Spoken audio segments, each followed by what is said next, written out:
Joining us right now, Julia Manchester from The Hill. Julia, I'm sure we are going to hear your thoughts about that, a little bit of an exchange. But first, let's get a little personal. With your permission, we found out you contracted COVID just a week after you received your booster shot. So my first question is, how are you doing?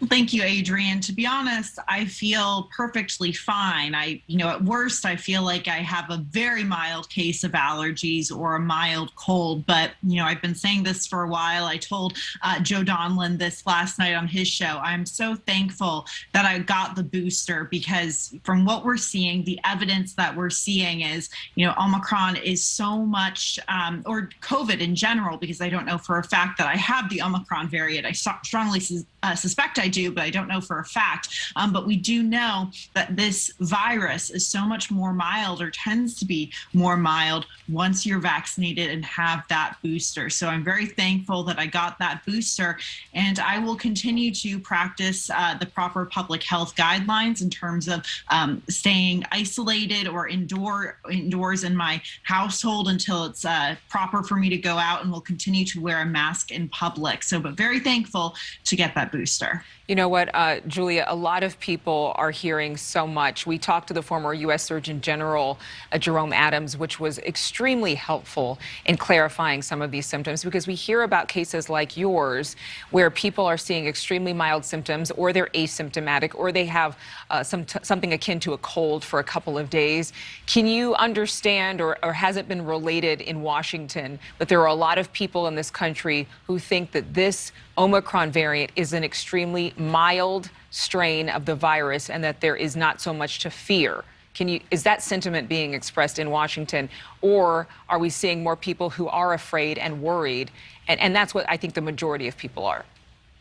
I think there's a lot of mixed messaging on this virus, as we've really seen throughout the pandemic. On one hand, you are hearing it's very mild. It's not as serious as, say, Delta or that original strain of COVID that we saw towards the beginning of 2020. But I think you're seeing a lot of folks in Washington, particularly the administration. You're going to hear Joe Biden say this today, that this is mild, or tends to be mild, for those who have been vaccinated and boosted. I think you are going to hear President Biden take a very stark tone when it comes to addressing the unvaccinated population in the United States, that your risk of being hospitalized or potentially losing your life in the worst case scenario does go up if you contract this variant. So I think it depends really what situation you're talking about, but there's absolutely a lot of mixed messaging. It'll be interesting to see, how we adapt as a society to Omicron.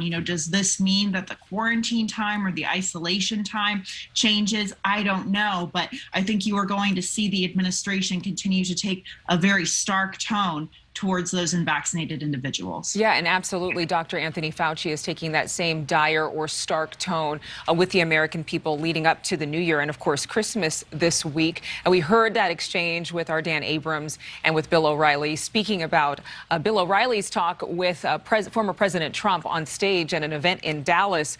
Obviously, this comes down to a lot of vaccine choice discussions again, which are still alive and well in America, but are they reaching the ears of lawmakers there in Washington?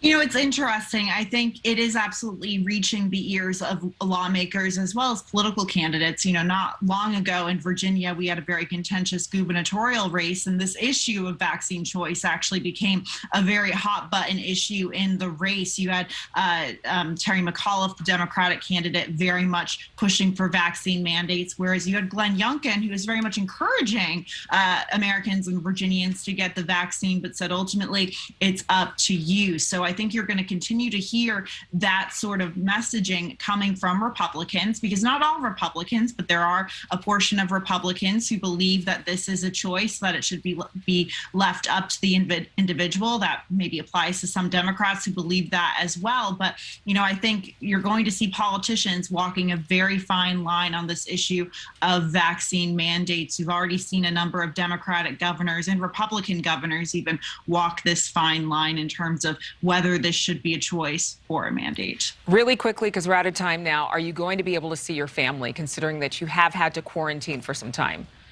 Well, I am actually in Rochester, New York. I've been in Rochester, New York with my parents. I've been sequestered to their basement. I've had wonderful service from my mother, who's been leaving food and treats at the door for me. So I've been able to see them, only masked with N95. So it's been very careful, but hopefully I'm hoping to test negative later this week, fingers crossed, and then I'll be able to come out of the basement. All right, fingers crossed. And wow, what a new normal we live in during the holidays when a situation like this happens, which I know that you're not alone in. Julia, I'm glad that you are feeling okay. And I hope that you have 100% recovery so you can have Christmas dinner with your family. Thanks for joining us. Thank you, Adrienne. Thank you so much for watching. Make sure to click on the red subscribe button below so you can get more of NewsNation's fact-driven, unbiased coverage.